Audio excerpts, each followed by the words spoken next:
we have Republican-run state legislatures, House and Senate, all throughout the country. Scottie? I think those specifics. How is Hillary Clinton going to help the 1.3 million more African Americans who are in poverty today than Barack Obama first came into office in 2009? We don't hear specific policies on how to do that. Let me answer, because I think. Do. Thanks, Scottie. Happy to. Good. So here's the challenge. These are not policies that came about under Barack Obama. What you will never hear from the Trump campaign is an ability to address systemic oppression and racism. That is the root cause of these policies. It is a bipartisan problem, Scottie. This isn't something that I'm laying at the feet of Republicans, and it's not something that I'm just going to squarely lay at the feet of Democrats. Racism is real in this country, and it is a result of slavery. It is a result of the Jim Crow South. It is a result of segregationist policies. That is where we have to deal with it. And until we can acknowledge that that, in fact, exists, we're going to continue to have these problems regardless of You're blaming unemployment because, you know, unemployment's no, also I'm not. high. That's not what I just You're said. blaming that on racism. You're still not telling me specific policies Hillary Clinton's saying. We can tell you Donald Trump talks about school choice, education, letting parents decide what is best for their children. And you're saying Hillary Clinton doesn't talk about education? She's not. I have not heard the point. She didn't bring it up. You don't. I don't have time to give you a State of the Union address. I asked you specifics. But you're not the host, Scottie. You're sitting in a chair as a panelist just like me. What I address. I can give you specifics. You can't. Okay, and if that's what you think, you're ridiculous.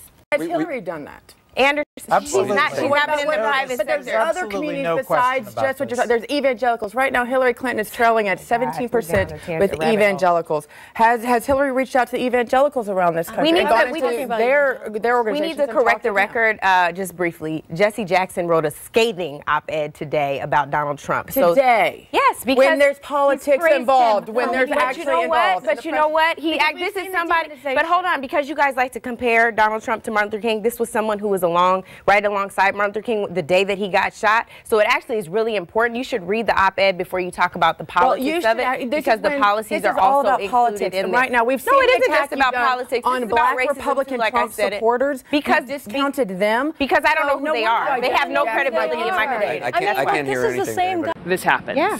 And I think the reality of it is sometimes we can be so doggone partisan, Brooke, that we forget about being human. And so what I will not allow today is for someone who is dead now, who was alive and walking just fine, whether they have narcotics in their system or drugs in their system, that does not mean that he deserved death. And I'm not done, Scottie. Okay. He did not deserve death without trial. He was not committing any crime. And we have an inherent issue in this country of criminalizing and demonizing and deciding that the black body is inherently criminal and violent. He was thrown around in the back of the van regardless of who was culpable. There were no charges that were sustainable. They did not. The three police officers got off, and then 3 more were dropped. I think that we cannot continue to blame victims when they did not do anything wrong. Is he a victim? No, he respond did. to that, and then we've got to go. They did put him in. They did sit him down. He's the one that got up and jumped around the thing. Do you know that, Scottie? Yes, they did. These are the facts actually in the case that they presented. These are the facts. Were you in the van? I'm sorry, were you? How do you know he didn't? He was put in the case. They followed the rules. They were negligent, No, Scottie. they were not. She overcharged. That does not mean that there should be And she sat there and encouraged it. And she sat there and encouraged what we're doing. So the problem is, you want to talk about, by the way, Freddie Gray's mother was not on the stage last night. But you know who else wasn't? The 31 officers whose families have been targeted this year. 9/11 officers, Scottie. There's been 30. Hey, it's my turn now. Please let me speak. It is my turn. No, no, you did it to me. 31 officers have been killed. Mr. Trump, if you want to make this about a side of dealing with people like Freddie Gray versus law enforcement, I can assure you that I will always take, I think the majority of Americans will always take the frame of law enforcement, good police officers. And no, that is a good thing, because there's more. It's a small, we are? Then don't sit there and demonize where 31 officers this year have been killed, have been targeted by gunfire because. You're putting words in my mouth. Well, but obviously, if you're going to sit there and say that these police officers committed, if they were wrong, the justice system would have done it. Justice has prevailed in this, and these folks' lives will be forever. The justice system is broken for the African American population. They were this has nothing to do with race. Oh, it has everything. Because it was African American officers involved. It was an African American Attorney General, African American mayor, African American.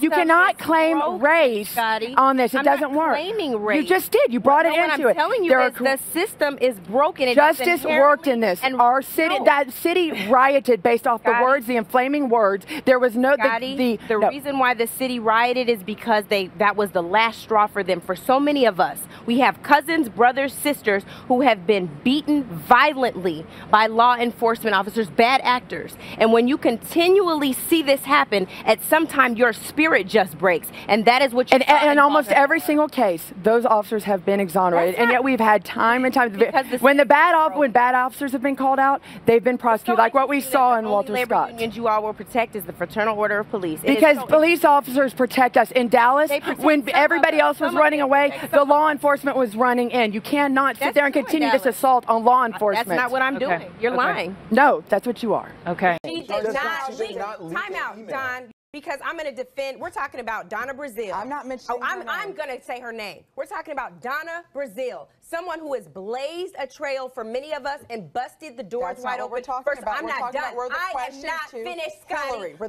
not done. Let me finish. We're kind of wrapping up now. Hold on. Stop. No.